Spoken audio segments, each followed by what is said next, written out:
बिहार में बीपीएससी के माध्यम से टीआरई 1 और टीआरई 2 में सिलेक्टेड ऐसे कैंडिडेट जो कि अदर स्टेट से बिलोंग करते हैं, जो कि डिफरेंटली एबल्ड हैं यानी फिजिकली चैलेंज्ड हैं, या फिर वुमेन कैंडिडेट जिनके सीटेट में मार्क्स 60% से बिलो हैं यानी 90 नंबर से कम हैं, उन कैंडिडेट को वहाँ के जिला शिक्षा पदाधिकारी के माध्यम से कारण बताओ नोटिस जारी किया गया था कि आपकी सर्विस क्यों ना खत्म कर दी जाए।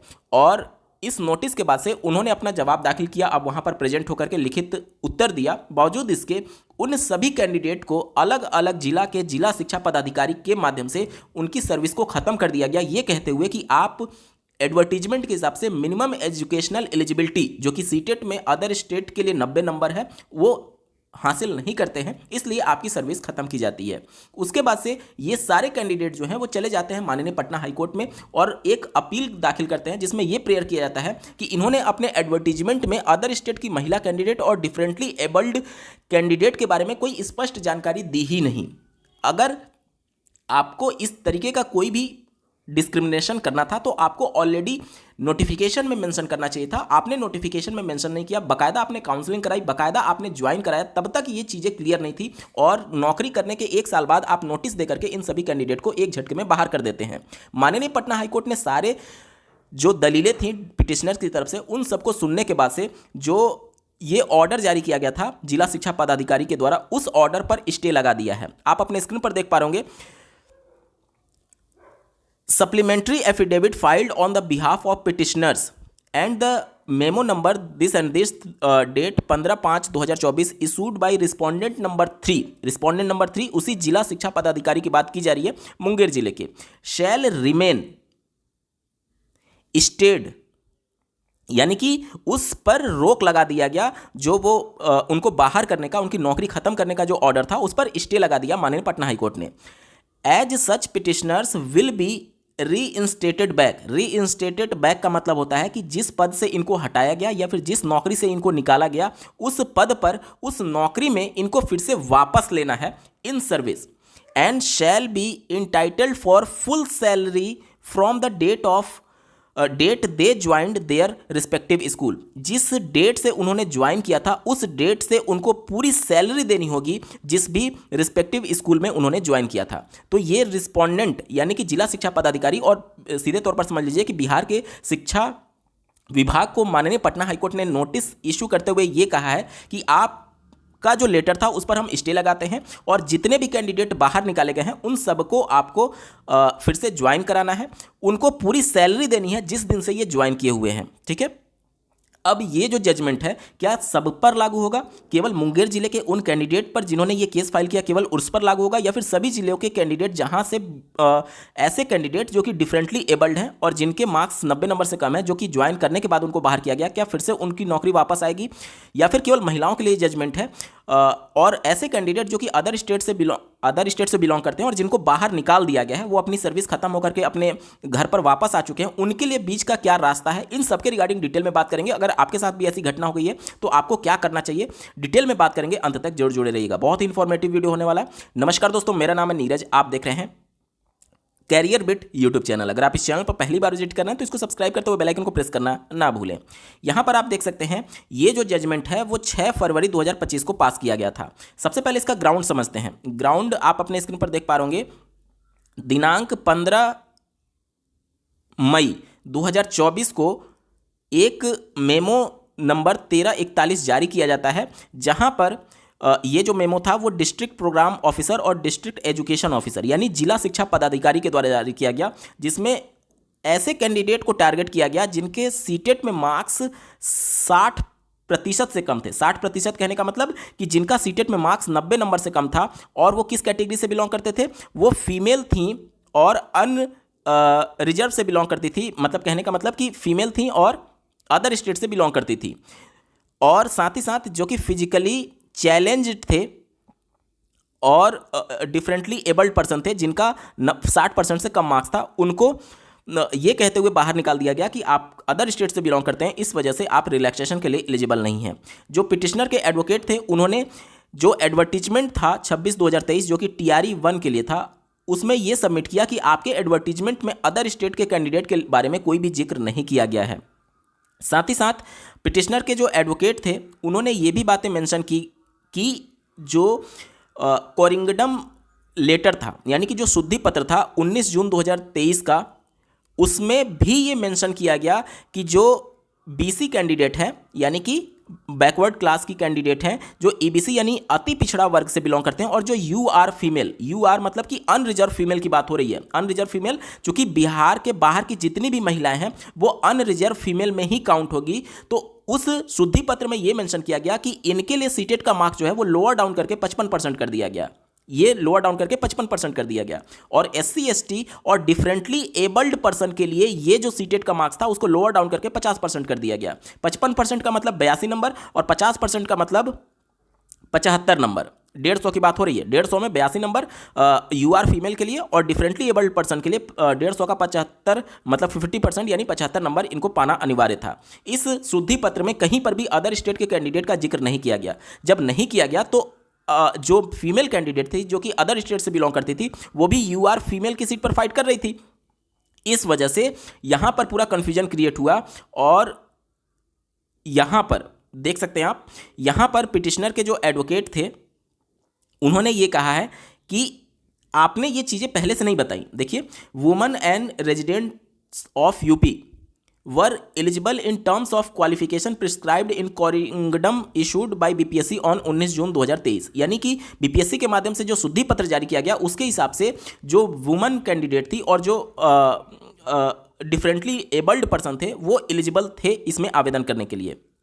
और उनके द्वारा फिर से ये सबमिट किया गया कि जो डिफरेंटली एबल्ड है वो कवर किए जाते हैं एक एक्ट के माध्यम से। वो एक्ट कौन सा है? वो एक्ट है, आप अपने स्क्रीन पर देख पा रहे होंगे, person with disability equal opportunity protection right and full participation act 1995। और ये पहले 1996 वाला जो एक्ट था उसके बारे में यहाँ पर मेंशन किया गया है। और साथ ही साथ जो पिटिशनर के एडवोकेट थे उन्होंने ये कहा कि इस एडवर्टीजमेंट यानी TRE 1 में ये जो डिफरेंटली एबल्ड पर्सन थे वो पूरी तरीके से एलिजिबल थे शामिल होने के लिए। ठीक है, प्राइमरी शिक्षक भर्ती की बात हो रही है। इसके बाद से अगला जो इनके द्वारा आंसर काउंटर फाइल किया गया, मतलब पिटिशनर के द्वारा अपना पक्ष रखा गया, वो ये कहा गया कि 22 अक्टूबर 2023 को सभी कैंडिडेट को कॉल किया जाता है। किस लिए? काउंसलिंग के लिए। और इनको प्रोविजनल अपॉइंटमेंट लेटर इशू कर दिया जाता है 2 नवंबर 2023 को। उसके बाद से जो पिटिशनर थे वो 14 नवंबर 2023 को सभी विद्यालयों में पोस्ट कर दिए जाते हैं और इनको ज्वाइनिंग करा दी जाती है। ठीक है, उसके बाद से जितने भी पिटिशनर्स थे उन सबको जो जिला शिक्षा पदाधिकारी हैं उनके माध्यम से letter number this and this के माध्यम से उनको लेटर इशू किया जाता है 24 अक्टूबर 2024 को।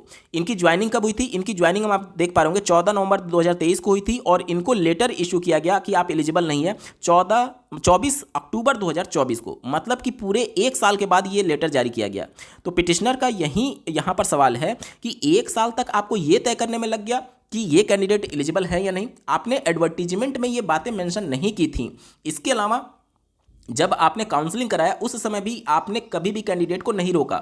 आपने जब ज्वाइन कराया तब भी इनकी एलिजिबिलिटी आपने नहीं चेक की। क्या आप पहले से कंफर्म नहीं थे कि अदर स्टेट की महिला के लिए मिनिमम एलिजिबिलिटी कितना होगा? एक साल नौकरी कराने के बाद आपने इनको बाहर निकाला हुआ है।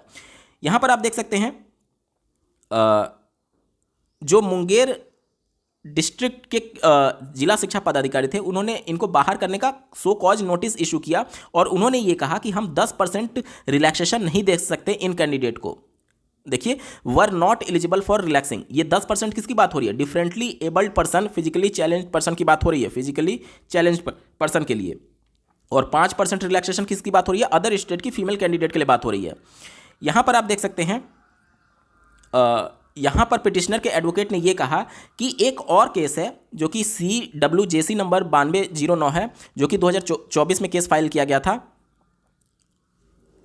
उसमें भी सिमिलर केस है जो कि दूसरे जिले से संबंधित है। और एक और केस है CWJC number 12545 of 2024 Shweta Yadav versus state of Bihar are pending and status quo with regard to such candidate whose service have not been terminated has been granted, hence the authorities should wait for disposal of the aforesaid case as would manifest from annexation number this and this supplementary affidavit. यानी ये कहा गया है कि other जिले में भी, बिहार के ही दूसरे जिले में इसी प्रकार का मामला जहां पर कैंडिडेट को बाहर निकाला गया सीटेट में मार्क्स 90 नंबर से कम होने पर, और उन कैंडिडेट ने कोर्ट को अप्रोच किया और कोर्ट ने स्टेटस को क्यों रखा है और साथ ही साथ वो जो मामले हैं वो पेंडिंग है।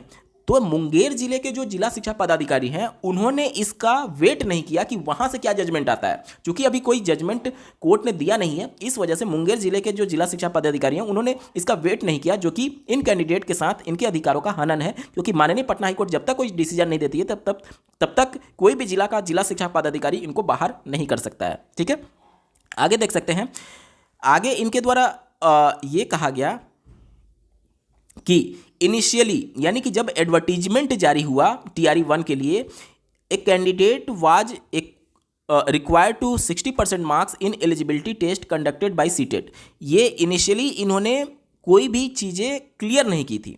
यहाँ पर देखिए, it is further submitted that what is not disputed rather stand admitted is that initially when the advertisement number this and this was issued.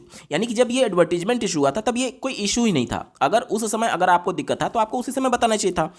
The required marks in the eligibility test conducted by the CTET was lower down by 55% for BC EBC and UR and 50% to SC ST and differently abled candidate, जो कि issue किया गया इस date में।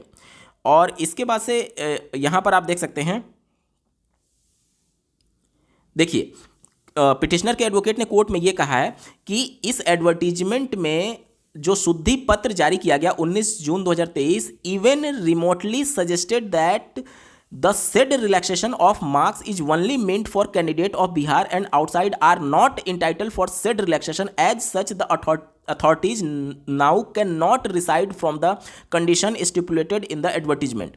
यानी कि इस शुद्धि पत्र में भी ये मेंशन नहीं किया गया कि ये जो हम रिलैक्स कर रहे हैं या फिर लोअर डाउन जो कर रहे हैं वो केवल और केवल बिहार के कैंडिडेट के लिए होगा। ये बातें वहाँ पर मेंशन नहीं की गई। जब मेंशन नहीं की गई तो इसका मतलब ये हो गया कि आप अनरिजर्व फीमेल की जब बात कर रही हैं तो बिहार के बाहर की जो महिलाएं हैं वो भी अनरिजर्व फीमेल में ही काउंट हो रही थी। तो उस कंडीशन में आपने ये क्लियर नहीं किया कि ये केवल बिहार के लिए लागू होगा या फिर अदर स्टेट के कैंडिडेट के लिए भी लागू होगा। ठीक है, उसके बाद से यहां पर आप देख सकते हैं,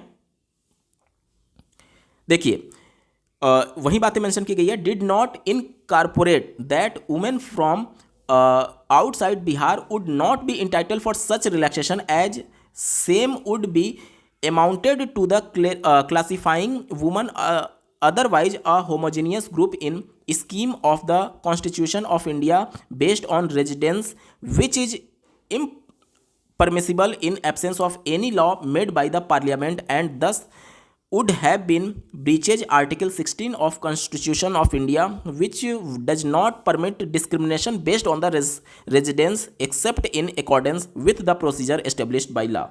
यानी कि आर्टिकल 16 का ये सीधे तौर पर उल्लंघन बताया है पिटिशनर्स के एडवोकेट ने। ठीक है, चलिए आगे बढ़ते हैं।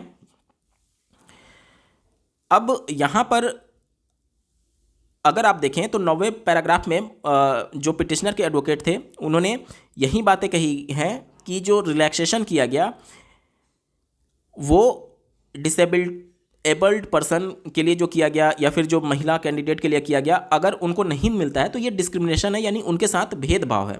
ठीक है, और जो लेटर इशू किया गया आप देख पा रहे होंगे, मुंगेर जिले के जिला शिक्षा पदाधिकारी को 31 दिसंबर 2024 को वो सभी लेटर का भी यहाँ पर जिक्र किया गया है और इसको एनेक्सर में वो सभी मेंशन भी किया गया है। ठीक है, यहाँ पर अब माननीय कोर्ट ये कहती है, इन view of the submission made by the learn senior council of petitioner IA number this and this is allowed for consideration. यानी इनका जो IA नंबर था वो अलाउ कर दिया गया, यानी कि जो पिटिशनर्स थे उनके याचिका को स्वीकार कर लिया माननीय कोर्ट ने। और इसके बाद आप देख सकते हैं कि जो एलिजिबिलिटी टेस्ट में रिलैक्सेशन था जो सीटेट में या फिर बीटेट में, is not an aspect of reservation. ये रिजर्वेशन नहीं है, क्योंकि वहां के कैंडिडेट ये कह रहे हैं कि रिजर्वेशन का लाभ आप केवल बिहार के कैंडिडेट को दे सकते हैं, ये राज्य सरकार का पावर है।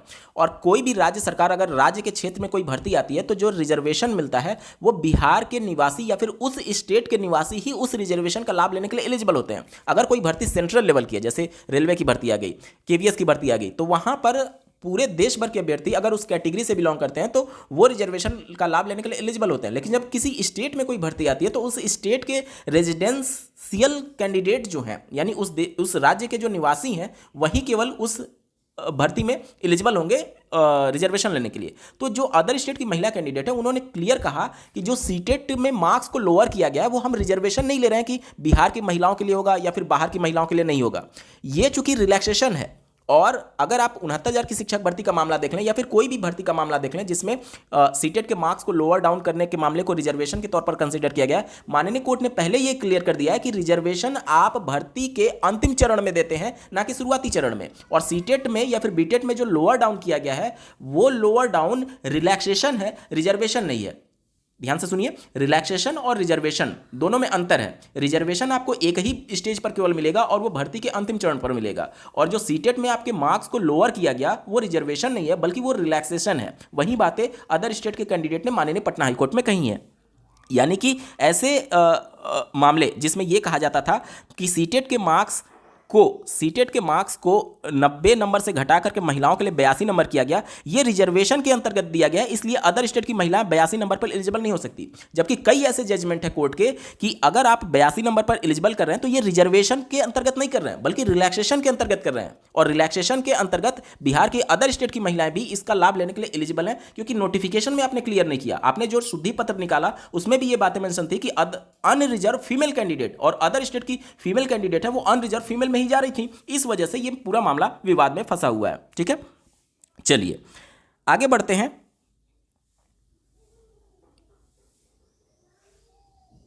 देखिए यहां पर यह मेंशन किया गया है कि जो पिटिशनर के एडवोकेट थे उन्होंने यह सबमिट किया कि women of this country are a homogeneous lot and they cannot be differentiated unless region and material exist for their further classification. It is further submitted that the classification based on residence would be permissible only by law made by parliament which is not in case here. यानी कि जब संसद से द्वारा कोई नियम पारित कर दिया गया तभी जाकर के इस तरीके का डिस्क्रिमिनेशन किया जा सकता है लॉ के द्वारा। अगर इस तरीके का बिहार के कंडीशन में कोई भी लॉ नहीं है तो इस तरीके का डिस्क्रिमिनेशन अदर स्टेट की फीमेल कैंडिडेट के साथ नहीं किया जा सकता। ठीक है, उसके बाद से आप देख सकते हैं, देखिए यहां पर कहा गया कि जो स्टेट है यानी जो राज्य सरकार है उनके बिहाफ पर जो एडवोकेट उपस्थित थे उन्होंने ये कहा कि एक counter affidavit has been filed but he requires some more time for filing a supplementary counter affidavit for giving reply to the contention of the petitioner raised by in this interlocutory application supplementary affidavit and reply of this petitioner to the counter affidavit of the state. यानी कि राज्य सरकार court में जाकर के ये कहती है कि हमने अपना आंसर काउंटर फाइल तो कर दिया है लेकिन हमें कुछ और समय चाहिए। देखिए, he requires more time for filing a supplementary counter affidavit, यानी कि अपना जवाब और दाखिल करने के लिए उसे कुछ और समय चाहिए, ये राज्य सरकार ने जाकर के वहां कहा। इस पर जो माननीय पटना हाईकोर्ट है उन्होंने क्या कहा कि राज्य सरकार को कुछ समय दे दिया और इस मामले को अब लिस्ट करने के लिए 24 मार्च 2025 तक का समय दिया है। यानी इससे पहले जो भी राज्य सरकार है, जो भी पिटिशनर है, वो अपना आंसर काउंटर फाइल करेंगे। ठीक है, और यहाँ पर इसी को आधार बनाते हुए माननीय पटना हाईकोर्ट ने जो ऑर्डर था मुंगेर जिले के जिला शिक्षा पदाधिकारी के द्वारा, उस ऑर्डर पर स्टे लगा दिया है। जितने भी कैंडिडेट बाहर निकाले गए हैं उन सबको फिर से सर्विस में लेने का आदेश दिया गया है और जब से ये ज्वाइन किए थे तब से इनको फुल सैलरी देने का भी आदेश जारी कर दिया है। अब सवाल आता है अन्य जिलों के कैंडिडेट का क्या होगा, या फिर ऐसे कैंडिडेट जो कि इस पिटीशन में याचिका करता नहीं है उनका क्या होगा। 17वां नंबर पॉइंट उनके लिए बहुत इंपॉर्टेंट है, आप अपने स्क्रीन पर देखिए। It is made clear that this order will bind to the authorities only with respect to the petitioners herein, यानी कि इस याचिका में जितने भी याचिका करता हैं उन पर ही केवल ध्यान देने के लिए अथॉरिटी जो है वो बाउंड है। इसके अलावा किसी भी दूसरे पर्सन पर ये ऑर्डर लागू नहीं होगा। यानी कि ये जो ऑर्डर है वो सिर्फ और सिर्फ याचिकाकर्ता के लिए है, या फिर अन्य जिलों में जो मामले चल रहे हैं उसमें जो याचिका करते हैं उनका जो ऑर्डर होगा उसके हिसाब से वो मान्य होगा। अब ऐसे कैंडिडेट जो इस याचिका में शामिल नहीं हैं, या फिर ऐसे कैंडिडेट जो कि अदर डिस्ट्रिक्ट से बिलोंग करते हैं और उनको बाहर कर दिया गया और अब वो अपने घर पर आ चुके हैं, वो माननीय पटना हाई कोर्ट का दरवाजा खटखटा सकते हैं। इसमें सारे ऑर्डर को आपको मेंशन करना होगा, ये जो स्टे लगाया गया इन सबको मेंशन करना होगा और आपके लिए भी ये राहत मिल सकती है। तो देखिए, आपके हाथ से नौकरी जा रही है, मरता क्या नहीं करता। आप पटना हाई कोर्ट का दरवाजा खटखटाइए, आपको राहत 100% मिलेगी। ये जो जजमेंट आया है इसमें जो याचिका करते हैं सिर्फ उन पर ये जजमेंट लागू होगा। अगर आप इस याचिका में शामिल नहीं है तो आप पर ये जजमेंट लागू नहीं होगा। आपकी नौकरी बच सकती है। इस जजमेंट में जो फैसला आएगा वो आप पर भी लागू हो सकता है, लेकिन इसके लिए आपको खुद कोर्ट का अप्रोच करना पड़ेगा। ऐसे बहुत सारे जिले में बहुत सारे कैंडिडेट हैं, आप सभी ग्रुप में जाकर के कोर्ट को अप्रोच कर सकते हैं। जितने ज़्यादा पिटिशनर्स इसमें कोर्ट को अप्रोच करेंगे ये मामला उतना ही बड़ा बनेगा, क्योंकि राज्य सरकार की, शिक्षा विभाग की और बीपीएससी की यहाँ पर गलती साफ तौर पर यह दिख रही है कि किसी भी एडवर्टीजमेंट में क्लियर मेंशन होता है कि अदर स्टेट के कैंडिडेट को हम किस में कंसीडर करेंगे, अदर स्टेट के लिए मिनिमम एलिजिबिलिटी क्या है। इन्होंने TRE 1 तो छोड़िए, TRE 2 में भी इन बातों का स्पष्ट कोई जवाब नहीं दिया था और नौकरी देने के 1 साल बाद जाकर के इस प्रकार का एक्शन हो रहा था। तो आपने एडवर्टीजमेंट के समय ये बात क्लियर नहीं किया, वो तो चलिए एक बार एक्सेप्टेबल है। आपने काउंसलिंग के समय भी ये बात क्लियर नहीं की, आपने ज्वाइनिंग के समय भी ये बात क्लियर नहीं की। और कुछ जिलों के जिला शिक्षा पदाधिकारी तो एक कदम और आगे हैं कि वो सैलरी तक रिकवर करने की बात कर रहे हैं। माननीय पटना हाईकोर्ट ने सीधे तौर पर पहले तो स्टे लगा दिया है, साथ ही साथ इनको ज्वाइन करने का और साथ ही साथ फुल सैलरी देने का आदेश दिया है। तो कोई भी जिला शिक्षा पदाधिकारी है वो अपने स्तर पर जज बनने की कोशिश ना करें। जो मामले कोर्ट में पेंडिंग है उसको संज्ञान में लीजिए और उसके हिसाब से ही एक्शन लीजिए। किसी भी जिला के जिला शिक्षा पदाधिकारी का अब पटना हाईकोर्ट के इन जजमेंट को आधार बनाते हुए आप किसी को बाहर नहीं कर सकते जब तक कि जजमेंट नहीं आ जाता है। ठीक है, अब देखिए यहाँ पर जजमेंट ये जो आएगा पिटिशनर के लिए वो केवल बाउंड है इन्हीं कैंडिडेट के लिए। लेकिन अगर शिक्षा विभाग पर आप लोग दबाव बनाएंगे, जो भी कैंडिडेट को बाहर किए गए हैं, अगर वो कोर्ट को अप्रोच करने से पहले सबसे पहले आप जाइए शिक्षा विभाग में, उस जिले के जिला शिक्षा पदाधिकारी के कार्यालय में जाइए, उनको इस तरीके का ज्ञापन दीजिए कि देखिए इस प्रकार के मामले आ रहे हैं, इस प्रकार का जजमेंट आया हुआ है जिसमें इनको सर्विस में वापस लेने की बात कही गई है। पहले तो उनको ज्ञापन दीजिए, सब चीज़ का एक प्रोसीजर होता है, उनको ज्ञापन दीजिए और वो ज्ञापन बिहार के शिक्षा विभाग में सचिवालय में जाकर के दीजिए। उसके बाद से वहां से एक्शन नहीं होता है तब जाकर के कोर्ट को आप अप्रोच करिए। राहत आपको जरूर मिलेगी। अगर इस कैंडिडेट के साथ कुछ अच्छा होता है तो आपके साथ भी जरूर अच्छा होगा। इसी उम्मीद के साथ आपको बहुत बहुत शुभकामनाएं देता हूं आपके निकट भविष्य के लिए। इस वीडियो को देखने के लिए आपका बहुत बहुत धन्यवाद। भगवान करे आपका दिन शुभ हो।